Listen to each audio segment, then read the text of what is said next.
मोअज़्ज़िज़ ख़वातीन व हज़रात, सैयद अतीक़ुल हसन का सिडनी ऑस्ट्रेलिया से सलाम। सिंध में लोकल बॉडी इलेक्शन हुए और उसका रिज़ल्ट तीसरा दिन है आज। यहाँ पर इस वक्त आज 17 जनवरी है, ट्यूसडे का दिन है आज, और अभी तक पूरी तरह से रिज़ल्ट अनाउंस नहीं हुआ। कौन मेयर बनने जा रहा है, किसको सिंध में कराची, हैदराबाद का पावर हाथ में आएगा किसके। लेकिन मैं समझता हूँ, जो मेरी एनालिसिस है और बहैसियत सिंध में पैदा होने वाले एक शख्स के, मेरी पैदाइश हैदराबाद की है, मैं सिंध घूमा हूँ काफ़ी, और सिंध की सियासत पे मेरी बड़ी गहरी नज़र है, जिस पर मैं पिछले लेट 70s से, जब मैं स्टूडेंट था उस वक्त से मैं बात करता रहा हूँ, लिखता रहा हूँ, और मुझे आर्टिकल्स लिखने का शौक था। तो सिंध की सियासत को, मैं बहुत छोटा था जब मैंने HSC किया, उस वक्त कोटा सिस्टम लगा, उसका हम शिकार भी हुए। उसके बाद से जो भी सियासी चीज़ें रूनमा हुई सिंध में, तो वह मैं उनको देखता रहा, और एज ए स्टूडेंट एक्टिविस्ट मैं बहुत इन्वॉल्व रहा सिंध के जो शहरी इश्यूज होते थे उसके ऊपर, और उन लोगों के साथ मैं लीडर तो नहीं रहा, लेकिन मैं एक्टिविस्ट के तौर पे फ्रंट रो में रहा बहुत। और जो भी हैदराबाद के शहर के जो मसाइल थे, या जो तबका है शहर का मेजॉरिटी में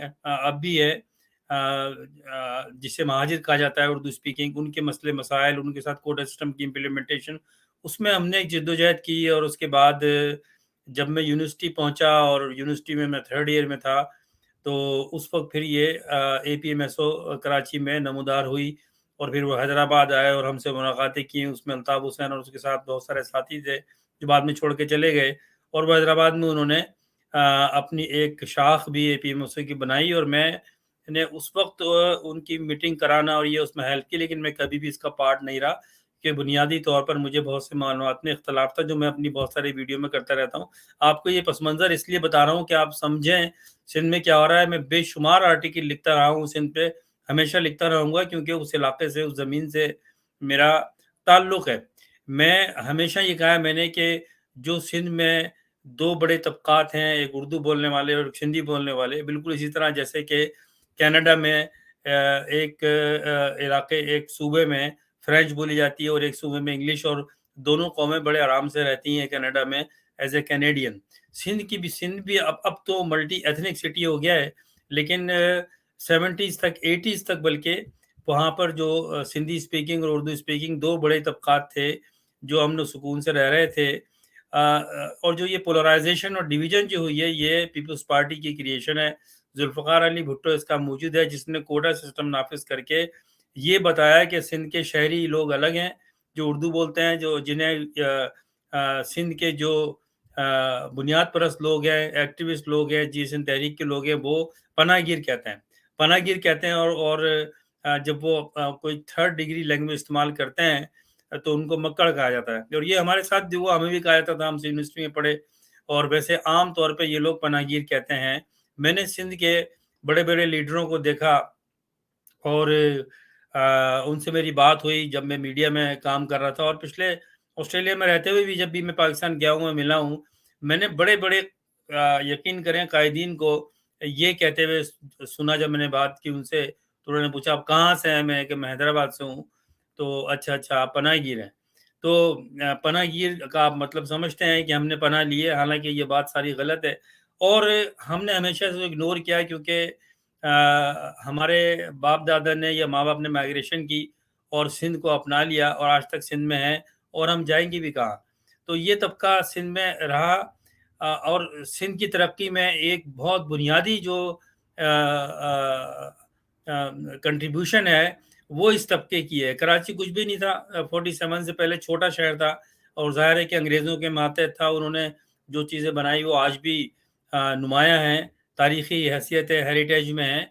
लेकिन जो इस शहर को जो बिज़नेस सिटी बनाया, और हैदराबाद में जो तिजारत की तेज़ी हुई, और लोगों ने स्क्रैच से अपनी चीज़ें शुरू की, और हैदराबाद एक ज़माना था कि कराची और लाहौर के बाद फैसलाबाद से भी पीछे था, ये फैसलाबाद भी पीछे था।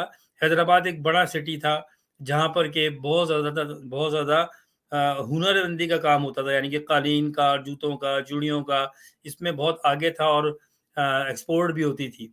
तो बहरहाल उसको विक्टिमाइज़ किया गया हर तबके को, और हमने हमेशा ये कहा कि देखें, हमें यहाँ ये पैगाम देना चाहिए, चाहे उर्दू बोलने वाले हों, सिंधी बोलने वाले हों, कि हमें इसी ज़मीन में रहना है, और जो भी ये पोलराइज़ेशन करता है, जो भी डिवाइड कर रहा है, उसको कंडेम करना चाहिए।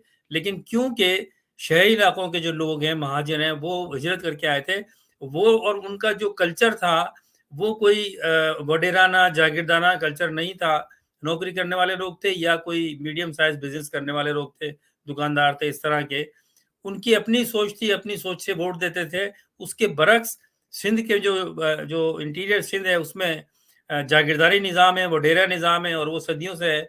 तो वहाँ पर तो डेमोक्रेसी हो ही नहीं सकती, और आज भी नहीं है, क्योंकि जो वडेरा कहता है, वो उसको वोट देते हैं लोग आके, और उनको ये नहीं पता कि हम क्यों दे रहे हैं। बस वो साईं ने कहा है तो वोट वहाँ जाता है। भुट्टो आया तो उसने फिर एक नई चीज़ ड्रामा शुरू किया, और उन्होंने सिंध के हुकूक की बात की, और ये कहा कि जी आप लोगों के जो हुकूक है, वो शहर में जो पनाहगीर रहते हैं वो खा रहे हैं, जो ये गलत बात थी। ना तो आम सिंधी ने उर्दू बोलने वाले महाजनों के हुकूक पे ज़ब्त किया, और ना ही महाजनों ने किसी आम सिंधी के हुकूक पर कोई कब्जा किया। ये गलत बातें हैं, क्योंकि हर एक का अलग अलग कल्चर है, अलग कारोबार था, अलग ये जो इंटीरियर में रहते हैं उनका कारोबार, उनका जो पेशा था वो ज़्यादातर फार्मिंग है, और जो शहर में रहते हैं वो ज़्यादा नौकरी पेशा लोग हैं या तिजारत करते हैं। तो बहरहाल इसको पॉलिटिसाइज़ किया गया इन चीज़ों को, जो आज अब एक नुमायाँ तौर पे सामने आ गई है, और अब तो पिछले 30 साल में कराची कोई 2 ज़बानें बोलने वालों का शहर नहीं रहा, बल्कि एक मल्टी एथनिक सिटी है, जहाँ पर लाखों की तादाद में पठान भी रहते हैं, पंजाबी भी रहते हैं, और फिर सिंधी स्पीकिंग भी रहते हैं, बलोच भी हैं, और उर्दू स्पीकिंग भी हैं। तो उस तौर पे लेना चाहिए कराची को, कराची के लीडरों को भी, और हैदराबाद में अभी भी उर्दू बोलने वाले और सिंधी बोलने वाले मेजॉरिटी में रहते हैं, लेकिन ऐसा नहीं किया गया, आज तक नहीं किया गया। अफसोस की बात यह है कि सिंध के जो पढ़े लिखे नौजवान तबका जो है, उन्होंने भी सिंधी वडेरों के आगे हथियार डाले, और आज भी जब वो पढ़ते हैं, क्योंकि कोटा सिस्टम है तो उनको मराद भी हैं, तो वो इनकी नज़रें ये होती हैं कि वो किसी तरह से सीएसएस पास कर लें, और फिर किसी पुलिस में या इनकम टैक्स में या पोर्ट पे या किसी जगह ऐसी जगह चले जाए जहाँ पर कमाई हो, जहाँ पर माल पानी मिलता हो, सिंधी ये ज़बान का वर्ड है, और उस जगह वो प्रेफ़र करते हैं, और उससे हुआ क्या? उससे सिंध के अवाम का, सिंधियों का अपना नुकसान हुआ, तालीम गिरी, तालीम का मेयार गिरा, डॉक्टर तो बन गए, लेकिन इलाज करना नहीं आया, वकील तो बन गए, वकालत करना नहीं आई, और पढ़ लिख के एडमिनिस्ट्रेशन में चले गए, डिप्टी कमिश्नर, डीसी, इस तरह के पोजीशनों पे चले गए, आज वो हैं, और लेकिन वो एडमिनिस्ट्रेशन करना नहीं आया। तो तबाही किसकी हुई? तबाही सिंध के आम सिंधी की हुई, तबाही शहरों में सिंध के आम महाजिर की हुई। उसके बाद में एक बड़ी, जो मैं ये मौजू नहीं है, लेकिन मैं बहुत सारी वीडियोस कर चुका हूँ, आर्टिकल लिख चुका हूँ कि किस तरह से एमक्यूएम का वजूद आया, और किस तरह से एक प्लान के तहत ये 2 तबकों को डिवाइड किया गया। और मैंने एक आर्टिकल भी लिखा था जो मौजूद है, और काफ़ी लोगों ने उसको पढ़ा, और मैंने उसमें ये कहा, और आज भी ये बात हकीकत है, आज भी वो आर्टिकल वैलिड है, कि जब तक सिंध में पीपल्स पार्टी हुकूमत उस वक़्त तक हुकूमत करती रहेगी, जब तक सिंध में के शहरी इलाकों में एमक्यूएम रहेगी।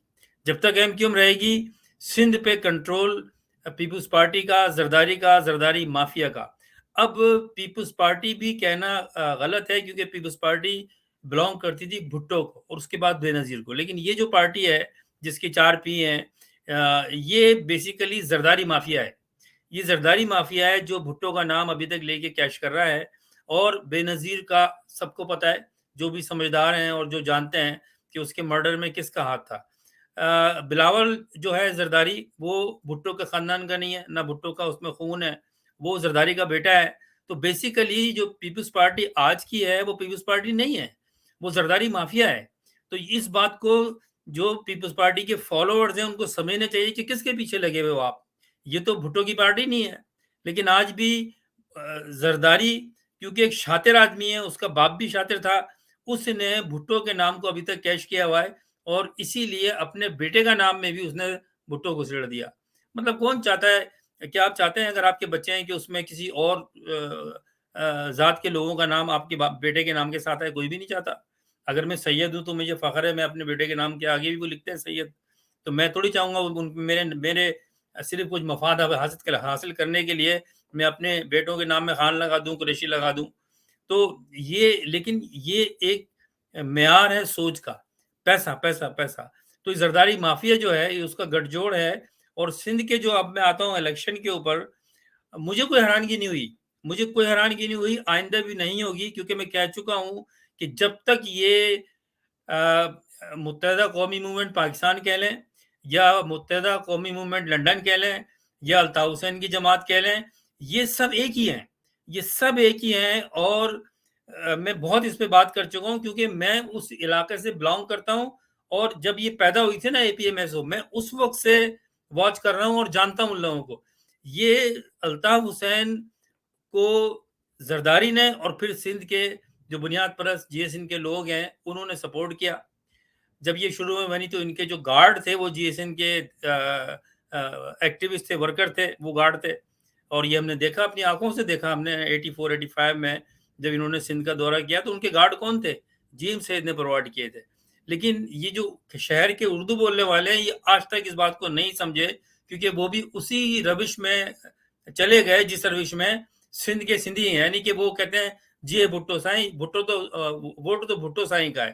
وہ بھائی بھٹو ہو تو اس کو ووٹ دو نا، بھٹو کہاں ہے؟ وہ تو زرداری ہے۔ اسی طرح سے مہاجروں کا بھی وہی حال کر دیا گیا کہ بھائی کچھ بھی ہے، الطاف بھائی الطاف بھائی الطاف بھائی۔ ارے بھائی آپ نے دیکھا نہیں ہے؟ آپ کو شرم آنی چاہیے کہ آپ کے آبا و اجداد کون تھے، آپ کے ماں باپ کون تھے؟ پولیٹیکل مائنڈڈ لوگ تھے جنہوں نے پاکستان کی تحریک میں قربانی دی، اپنی زمینیں جائیداد چھوڑ دی، اپنا کلچر چھوڑ دیا۔ آپ ان کے اولادوں میں سے ہو، اور آپ ایک پیر مرشد کی طرح پر ڈیل کرتے ہو، جاہلوں کی طرح آپ نے۔ اور پھر میرے جیسے لوگ جس کو بڑے اچھی طرح سے قریب سے جانتا ہوں کہ وہ ایک میں بات کرتا ہوں کیونکہ الطاف سے میرا موضوع نہیں ہے، لیکن مجھے افسوس یہ ہوتا ہے کہ آج بھی جو فالوورز ہیں الطاف حسین کے یا پھر یہ جو باقی متحدہ کے لوگ ہیں، ان کا معیار دیکھیں آپ، یہ جو بھی حرکتیں کرتے ہیں نا، ذلیل ہم ہوتے ہیں، شرمندگی ہمیں ہوتی ہے کہ یہ ہماری قوم میں سے ہیں یہ لوگ۔ یہ اتنے جھوٹ، وہی باتیں جو کہ سندھ کے جعلی سیاستدانوں، وڈیروں اور زرداری مافیا کے لوگوں میں تھی، اب وہ باتیں جو ہیں یہ ایم کیو ایم کے جو 2 نمبری جو لیڈر بنے ہوئے ہیں مہاجروں کے، ان کے پاس ہیں۔ آپ دیکھیں کہ باقاعدہ طور پر الطاف حسین جو ہے وہ وصول کرتا ہے پیسے زرداری سے ہمیشہ سے، اور یہ ہو رہا ہے۔ اور جب بھی الیکشن آتے ہیں، چاہے وہ لوکل باڈیز کے اب ہوئے ہوں یا اب الیکشن آنے والے ہوں گے یا ماضی میں پچھلے 30 سال میں، جب بھی الیکشن آتے ہیں وہ مہاجروں کا ایک جعلی جو انہوں نے اپنا شو کیا ہوا ہے کہ ہمارے پاس مینڈیٹ ہے، ہم مہاجروں کے نمائندے ہیں، وہ کیش کرتے ہیں، پیسہ لیتے ہیں کروڑوں روپیہ۔ اب وہ الطاف حسین بیٹھ کر الطاف حسین باتیں کرتا ہے کہ جی آپس میں ڈرامہ ہے، سب یہ ڈرامہ ہے۔ یہ وہ پراپرٹی جو لنڈن میں بنائی ہے وہ ان غریب لوگوں کی، بیواؤں کے لوگوں کی جو لیاقت آباد، ناظم آباد، فیڈرل ایریا اور ان مضافاتی علاقوں میں، کورنگی میں، لانڈی میں، نیو کراچی میں رہتے ہیں، انہوں نے اپنی جیبوں کے خرچے، لڑکوں نے، ماؤں نے سلائیاں مشین دے کر ان کو چندے دیے، انہوں نے بڑے بڑے مینشن بنا لیے لنڈن میں۔ اب اس پہ قابض ہو کے بیٹھا ہوا ہے، وہ قابض ہو کے بیٹھا ہوا ہے، شراب پینی ہے، نشے میں بیٹھنا ہے، الٹی سیدھی باتیں کرنی ہے۔ اور افسوس یہ ہوتا ہے وہ جو کچھ بھی کر رہا ہے کرے، اس کے ہمیں کیا ہے۔ لیکن آپ ایک سمجھدار قوم ہو، آپ کو پتہ نہیں تھا، جب بھی الیکشن آتے ہیں یہ ایک ڈرامہ کرتے ہیں اور آخر میں کیا کرتے ہیں؟ بائیک آؤٹ کرتے ہیں۔ کون سے آپ مہاجروں کی مقاصد پورے کر رہے ہو؟ یہ ان کا ڈرامہ ہے۔ ابھی بھی پھر پیسے لیے، زرداری سے کھا گئے اور کیا کیا؟ بائیک آؤٹ کیا۔ فائدہ کس کو ہوا؟ زرداری مافیا کو۔ اور یہ ہوگا آئندہ جنرل الیکشن میں بھی یہی ہوگا، جب تک کہ مہاجر جو ایم کیو ایم کے پیچھے لگے ہوئے ہیں وہ توبہ نہیں کر لیں اور کک آؤٹ نہیں کر دیں ان سب کو۔ اور جو اب کچھ یہ فراڈیے کراچی میں ابھی بھی بیٹھے ہوئے ہیں، ایک دوسرے کو کل تک گالیاں دے رہے تھے، یہ مصطفیٰ کمال اور یہ مقبول صدیقی اور فاروق ستار، اور آج وہ بیٹھے ہوئے ہیں ایک ہی ٹیبل پہ۔ شرم نہیں آتی؟ ہمارے باپ دادا اس طرح کے نہیں تھے، آپ نے ان کو ذلیل کیا ہے اور ذلیل کر رہے ہو آپ۔ اور کچھ ہمارے یہاں کیونکہ آپ نے جاہل پیدا کر دی ہے۔ 1980 کے بعد جو پڑھی لکھی قوم تھی، ہم پڑھ لکھ کے آئے، میں سندھ یونیورسٹی میں پڑھا ہے، لیکن میں نے پوزیشن لی وہاں پر، اور میں اب اللہ کا شکر ہے کہ اپنی قابلیت کے اوپر میں ہر جگہ دنیا میں موو کیا ہوں، یہاں پر بھی اپنی قابلیت کے اوپر مائگریشن لے کے آیا ہوں۔ تو میں نے بھی انہی انسٹیٹیوٹ سے پڑھا ہے جہاں سے یہ جاہل پڑھ کے نکل رہے ہیں. بالکل کوئی پڑھائی نہیں ہے, کچھ نہیں ہے, ایک کرپشن. اور وہ جو پہلے سندھ کے دیہی علاقوں میں تھی, سندھی اسپیکنگ میں تھی, اب وہ اردو اسپیکنگ میں ان سے زیادہ ہے. ان سے زیادہ جاہل لوگ آپ کو اب مہاجروں میں ملیں گے. اس کے قصوروار کون ہیں؟ یہ ہیں جو نام نہاد مہاجروں کے یہ انداتا بنے ہوئے ہیں, ان کے نمائندے بنے ہوئے ہیں. تو خدا کے لیے سمجھو آپ, باقی آپ کی مرضی ہے. ہم تو سمجھا سکتے ہیں, ہمیں تکلیف زیادہ ہوتی ہے کیونکہ ہم بھی آپ کے طبقے میں سے ہیں کہ دیکھو ہم نے بھی تو اپنی لائف بنائی ہے نا. آپ کی طرح سینکڑوں, ہزاروں, بلکہ لاکھوں میں ہیں جن کو کچھ جو اپارچونٹی نہیں ملی سندھ میں, کراچی میں, حیدرآباد میں, شہروں میں, وہ دنیا میں نکل گئے اور دنیا کے بڑے بڑے اداروں میں کام کر رہے ہیں. وہ امریکہ میں, کینیڈا میں اور آسٹریلیا میں. اللہ کا شکر ہے کیونکہ برینی ہیں, انٹیلیجنٹ ہیں, محنتی ہیں. یہی ابھی بھی تھے, لیکن اب کیا کر دیا, کوئی پرچون کی دکان پہ بیٹھا ہوا ہے, کوئی گٹکا کھا کے کسی ٹھیے پہ بیٹھا ہوا ہے, کوئی بال کاٹ رہا ہے بیٹھ کے. کوئی بھی پیشہ نہیں ہے اچھا برا نہیں ہے, لیکن آپ ایک پڑھی لکھی قوم تھی. آپ کی جو ٹیلنٹ تھا, آپ کا قلم تھا, آج آپ تلوار اور بندوق لے کے گھومتے پھرتے ہو. کوئی موبائل چوری کر رہا ہے, کوئی ڈاکہ ڈال رہا ہے. یہ آپ تھوڑی کرتے تھے, نہ آپ کا پیشہ تھا یہ, لیکن آپ نے ان لوگوں سے سیکھا جو یہ کرتے تھے. آج سب ایک بنے ہوئے ہیں. اور اب جب بھی الیکشن ہوں گے, یہ جعلی الیکشن ہوئے ہیں, اس میں پیسہ چلا ہے, زرداری نے پیسہ چلایا ہے. ان جو یہ بغیرت لوگ ہیں, انہوں نے پیشہ بنایا ہوا ہے مہاجروں کے ووٹ کو کیش کر کے پیسہ کھا کے بھاگ جانا ہے. ان سب کے پاس ریڈرز لگے ہوئے ہیں باہر کے, نیشنلٹیز ملی ہوئی ہیں, یہ پھر بھاگ جائیں گے. جو الطاف حسین نے کیا وہی اس کے جو پیدا کردہ جو لوگ ہیں یہ کر رہے ہیں, یہ وہی کام کر رہے ہیں جو الطاف حسین نے کیا ہے. بھاگ جائیں گے کوئی بھی چیزیں ہوئی. اور کس سے یہ پیسہ کھاتے ہیں؟ یہ پیپلز پارٹی سے. پیپلز پارٹی کے کیا فائدہ ہے کہ ایم کیو ایم کو رکھو زندہ, مہاجروں کے ووٹ ان کے پیچھے رکھو اور ان سے ووٹ, ان کو یہ پیسے دو اور ان سے کہو آپ الیکشن میں حصہ نہ لو. تو وہ جو الیکشن میں حصہ نہیں لیے تو فائدہ کس کو ہوا ہے؟ پیپلز پارٹی کو. میں نے الیکشن سے پہلے یہ کہا تھا کہ آپ دیکھیے گا, آپ کے لیے ابھی حیران کن بات ہوگی, اب تو حیدرآباد کا میئر بھی پیپلز پارٹی کا بنے گا اور کراچی کا بھی بنے گا. تو وہی ہو رہا ہے, حیدرآباد کا میئر اب سندھی اسپیکنگ بنے, ہمیں کوئی عرض نہیں ہے, چاہے سندھی اسپیکنگ بنے چاہے اردو اسپیکنگ. یہ میں کلیئر کر دوں بات, مجھے کچھ نہیں ہے. میرے کئی رشتہ دار ہیں, ہمارے یہاں لڑکیوں کی شادی سندھی اسپیکنگ میں ہوئی ہے. ہمیں کوئی عام سندھی سے یا کسی عام سندھی کو کسی اردو اسپیکنگ سے کوئی پرابلم نہیں ہے. لیکن پرابلم میں بات جب کرتا ہوں تو میں ان لوگوں کی, ان جعلی لیڈروں کی بات کرتا ہوں جنہوں نے یہ دو فرقے بنا کے, دو طبقے بنا کے الگ کیا ہوا ہے ہمیں, اور اپنے مقصد پورے کرتے ہیں. تو ایم کیو ایم جو ہے اس کا مقصد صرف ایک ہے کہ مہاجروں کا جو ووٹ بینک ہے شہری علاقوں کا, اس کو کیش کرو, پیسے کھاؤ اور سائیڈ میں واک آؤٹ کر کے بیٹھ جاؤ. عمران خان کی چلتی ہوئی گورنمنٹ کو اسٹیبلشمنٹ نے کک آؤٹ کیا, لیکن وہی سو کال ڈیموکریٹک سسٹم سے کیا نا, کہ وہاں پر اس کو نو کانفیڈنس کا ووٹ دلوا کے اور پھر باہر کیا. اس میں کس نے کلیدی کردار ادا کیا؟ ان بغیرتوں نے. اگر ایم کیو ایم کے یہ 7 لوگ, کیا یہ جو ایم کیو ایم میں جو یہ پارلیمنٹ میں بیٹھے ہوئے ہیں, آپ مجھے بتائیں مہاجروں, کیا یہ آپ کے حقیقی نمائندے ہیں؟ کیا یہ حقیقی نمائندے ہیں؟ انہوں نے آپ کا سودا کر کے عمران خان کو کک آؤٹ کیا بیسیکلی, اور کسی نے نہیں کیا ہے. آج بھی یہی دھندا کر رہے ہیں. یہ 7-8 سیٹیں لیتے ہیں, ایک زمانے میں 25 سیٹیں ان کو ملتی تھی, اب ان کو 7 سیٹیں ملی ہوئی ہیں, اور اس کو کیش کرتے ہیں. یہ کس لیے کیش کرتے ہیں کہ یہ, اور ان کو بھی پتا ہے جو یہ پیسہ دیتے ہیں کہ ہم نے ان کو زندہ رکھنا ہے, اسٹیبلشمنٹ نے زندہ رکھنا ہے اس ایم کیو ایم کو, الطاف حسین کو واپس لے کے آنا ہے. یہ جو اب ڈرامہ ہو رہا ہے نا کہ سارے ایک ہو گئے الطاف بھائی کے پیچھے, اور بہت سارے ایک ڈیوائیڈ کرنے والے جرنلسٹ بھی یہ کام کر رہے ہیں بیٹھ کر. جب تک الطاف حسین نہیں آئے گا ایم کیو ایم ایک نہیں ہوگی, الطاف حسین کے بغیر ایم کیو ایم نہیں چلے گی. الطاف حسین پاکستان کے خلاف ہے, قائد اعظم کو گالی دینے والا ہے, پاکستان کو مردہ باد کہنے والا ہے, اور سب سے ٹاپ کی بات, سب سے بڑا دشمن, مہاجر نوجوانوں کا قاتل وہ الطاف حسین ہے. یہ مہاجروں سمجھ لو, یہ تم میں سے ہی میں ہوں بات کر رہا ہوں کہ یہ مہاجروں کا قاتل ہے. آئندہ آپ کو اور برباد کرے گا, اور آپ کو جس طرح سے بنگلہ دیش میں بہاری کیمپوں میں وہاں پہنچانے کا پروگرام ہے.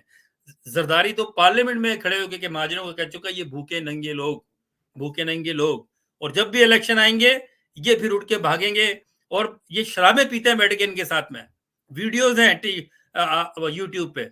ये जो मुत्तहदा के नाम पे ये जो लोग हैं जो पार्लियामेंट में बैठे हुए हैं, ये शर्जील मेमन और फलाना और ये वो बैठ के शराबें पीते हैं और बहुत सारे धंधे होते हैं जो मैं अभी बयान नहीं करना चाहता, जिस आपको सब पता है। तो प्लीज ये जो कुछ हुआ है इसमें जरदारी का पैसा चला और जमात इस्लामी ने वोट लिए, उन्होंने मेहनत की, लेकिन जमात इस्लामी का प्रॉब्लम ये है कि वो भी मुनाफिकत करते हैं, ये उनका प्रॉब्लम है। बाकी मेहनती हैं वो लोग और दयानतदार भी हैं, किसी हद तक काम भी करते हैं, शिफा खाने वगैरह और मैयत की गाड़ियां वगैरह इस किस्म के काम वो करते हैं, फलाही काम भी करते हैं। जब कोई हादसा होता है पाकिस्तान में किसी भी किस्म का, उसमें जाके पेश आगे रहते हैं। सारी क्वालिटीज हैं जमात इस्लामी में, लेकिन मुनाफिकत है। अगर उनको मेयर बनाने में पीपल्स पार्टी की जरूरत पड़ी तो मिल जाएंगे, उसके साथ देख लीजिएगा आप मिल के। और जरदारी ये बात समझता है। ये इनकी 77 की मूवमेंट की भी एक दास्तान है जो मैं कभी बताऊंगा कि इन्होंने तहरीक चलाने के लिए क्या क्या कुछ नहीं किया। वो फिरके परस्त लोग आपस में मिल गए जो एक दूसरे को लड़वाते थे। बहरहाल एक हिस्ट्री है। तो जमात इस्लामी का प्रॉब्लम ये है कि बहरहाल वो एमक्यूएम से या किसी और पार्टी से तो बेहतर है। अब रहा पीटीआई ने सिंध में कोई काम नहीं किया। अफसोस की बात यह है कि इमरान खान को 14 सीटें मिली। मैं ये बातें बहुत सारे आर्टिकल में लिख चुका हूं, लेकिन उसका प्रॉब्लम ये था कि उसको सिर्फ पंजाब की फिक्र है, इसलिए कि वहां मेजोरिटी है। पंजाब हाथ में आ गया तो मैं हुकूमत में आ जाऊंगा। ये सोच नहीं होनी चाहिए। आपको सिंध पे ध्यान देना चाहिए था। आपको सिंध के शहरी इलाकों के लोगों को, जिन्होंने आपको वोट दिया एमक्यूएम को छोड़ के, उनको आपको जाना चाहिए था, आपको दौरे करना चाहिए था, लेकिन आपने नहीं किए। खैर अभी तो आपको गोलियां लगी टांग में, लेकिन उससे पहले तो आप ठीक थे। आप कितनी दफा कराची गए? तो अगर आपको सीटें नहीं मिली तो इसमें किसी का कसूर नहीं है। महाजिर तो आज भी आपको सीटें दे देता और ये एमक्यूएम को किक आउट कर देता और एमक्यूएम साफ हो जाती। लेकिन ये आपका कसूर है कि आपने सिंध में, कराची में और हैदराबाद में कोई तवज्जो नहीं दी, क्योंकि आपकी ये सोच है कि अगर सारा सिंध में पीपल्स पार्टी आ भी गई तो उससे क्या फर्क पड़ता है। पंजाब मेरे पास है, 60% सीटें वहां की हैं, मैं वज़ीर-ए-आज़म बन जाऊंगा, उसके बाद ठीक कर लूंगा। ये गलत सोच है, ये जो मैंने पहले भी कहा है, लेकिन अब ये मौजू नहीं है। इस चीज पे सोचें। इसलिए पीटीआई को सीटें नहीं मिली, जरदारी का पैसा चला और आप देखें क्या हो रहा है। खैर अगर मेयर बन भी जाता कोई उर्दू स्पीकिंग, या कोई जमात इस्लामी का बन भी जाता है या पीटीआई का, तो होगा क्या? हुकूमत तो सिंध की है, सिंध पीपल्स जरदारी की है, जरदारी माफिया की हुकूमत है, होगा तो वो। और वैसे भी अब इतने आइन में चेंजेस कर दिए कि अब हैदराबाद या कराची या किसी और शहर के मेयर के पास कोई इख्तियार नहीं है। वहां तो एक बल्दिया का मिनिस्टर बना दिया है, एक मेयर चलाता है शहर को। आपने मिनिस्टर किस लिए बनाया हुआ है? तो वो तो हमेशा पीपल्स पार्टी माफिया का, जरदारी माफिया का बनेगा। तो फायदा क्या है? तो इसका कोई फायदा नहीं होगा, कोई चेंजेस नहीं आएगी, करप्शन वैसी जारी रहेगी। और अब सोचना आपका काम है, सिंध के बाशिंदों, चाहे उर्दू बोलते हो चाहे सिंधी बोलते हो, कि आप किन के हाथों में खेलते रहे और खेलते रहेंगे और जलील होते रहेंगे। ये जो आप आज हम देख रहे हैं कि किस मुफलिसी में आप लोग हैं, सिंध के इंटीरियर में क्या हाल हो रहा है, लोग भूख से मर रहे हैं, लोगों के पास छत नहीं है, कपड़े नहीं है पहनने के लिए। ये सब आपका कसूर है, अपना, किसी का कसूर नहीं है, ये आपका कसूर है। यही हालात कराची में, हैदराबाद में जो महंगाई है और नौकरी नहीं है, जॉब नहीं है, किसका कसूर है? ये आपका कसूर है। जब तक अपनी डायरेक्शन पॉलिटिकली सही नहीं करोगे और अपने लिए नहीं सोचोगे, आप इसी हालात में रहोगे और यही आपका मुकद्दर रहेगा हमेशा से। फिर इंशाल्लाह बात होगी। अतीकुर हसन को इजाजत दीजिए। अल्लाह हाफिज।